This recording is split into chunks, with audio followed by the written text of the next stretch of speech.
مسلمان قربانی کیوں کرتے ہیں؟ اربوں روپے خرچ کرتے ہیں، اتنے پیسوں سے کسی غریب کی مدد کر دیں، یہ ہر سال قربانی کرنے کی کیا ضرورت ہے؟ ایسی باتیں سوشل میڈیا پہ کبھی کبھی ہو سکتا ہے آپ نے بھی سنی ہوں گی۔ ناظرین، ماجرا کچھ اور ہے۔ یہ پرابلم غریبوں کی مدد کا نہیں، یہ پرابلم مسلمانوں کی اللہ سے محبت کا ہے۔ انہیں تکلیف یہ ہے کہ مسلمان اپنے رب سے محبت کر کے کیوں اپنا پیارا مال اللہ کی راہ میں خرچ کر رہے ہیں۔ اگر غریبوں سے محبت ہی کی بات ہو رہی ہے یا جناب فکر یہ ہے کہ غریب مسلمانوں کا بھلا ہو، تو چلے آج میں آپ کو بتاتا ہوں کہ ہماری شریعت کتنی پیاری ہے کہ اس قربانی کے فریضے میں بھی کتنی پیاری حکمتیں پوشیدہ ہیں۔ اچھا، یہ حکمتیں نہ بھی ہوتی تو ہم اللہ کے بندے ہیں اور جو شریعت کا حکم ہے اس پر ہمارا کام لبیک کہنا ہے۔ مال بھی رب نے دیا ہے، جان بھی رب نے دی ہے، تو اگر اس کے کام میں ہی قربان ہو جائے تو اس میں کوئی خسارہ نہیں۔ لیکن چلے ذرا ان لوگوں سے بھی بات کرتے ہیں جو یہ کہتے ہیں کہ قربانی میں کروڑوں روپے اربوں روپے خرچ کر کے ضائع ہو رہے ہیں، جناب اس کی بجائے غریبوں کی مدد کر دی جائے۔ تو آج میں فیکٹس اینڈ فگرز کے ساتھ کچھ بات کرنا چاہوں گا۔ ایک دنیا بھر میں سروے کے مطابق دنیا بھر میں تقریباً 5 کروڑ جانور ہر سال قربان کیے جاتے ہیں۔ جی ہاں، اور الحمدللہ پاکستان کا جو ایک سروے کیا گیا 88 لاکھ کے قریب جانور قربان ہوئے۔ پہلے یاد رہے کہ ہر مسلمان پر قربانی واجب نہیں ہے۔ جو صاحب استطاعت ہے، جو استطاعت رکھتا ہے، جو مالی طور پہ مضبوط ہے، اس کی کچھ شرائط ہیں، اس پر قربانی واجب ہے۔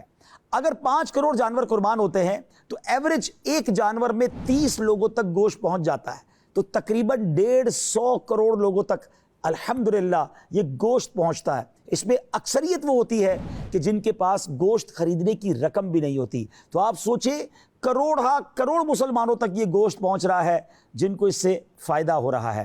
آپ جانتے ہیں قربانی کا یہ پورا جو سرکل ہے اس میں عالمی معیشت میں کتنے پیسے کا فلو بڑھتا ہے؟ $100 بلین، جی ہاں، 100 ارب ڈالر جو ہیں وہ عالمی معیشت میں فلو ہوتے ہیں، یعنی معیشت کو بوسٹ ملتا ہے۔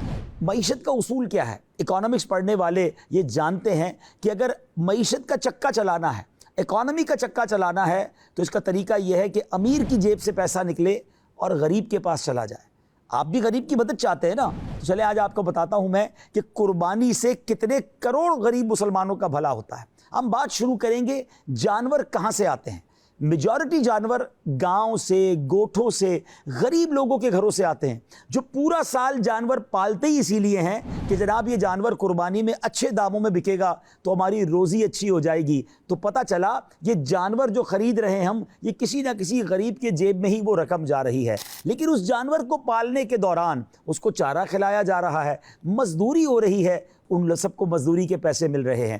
اب یہ جانور منڈی میں آ گیا، منڈی میں لاکھوں مسلمانوں کو جاب مل جاتی ہے۔ منڈی کو سنبھالنے والے، سوزوکی کے ڈرائیور ہو گئے، وہاں جناب جانور کی رسی بیچنے والے، چارہ بیچنے والے، ایک میلہ سا لگ جاتا ہے۔ بلکہ آپ ہمارے یہاں کی منڈیوں میں دیکھیں تو اور بھی کھانے پینے کے سٹال لگ جاتے ہیں، تو ان سب کو بھی روزگار مل رہا ہے عارضی طور پر۔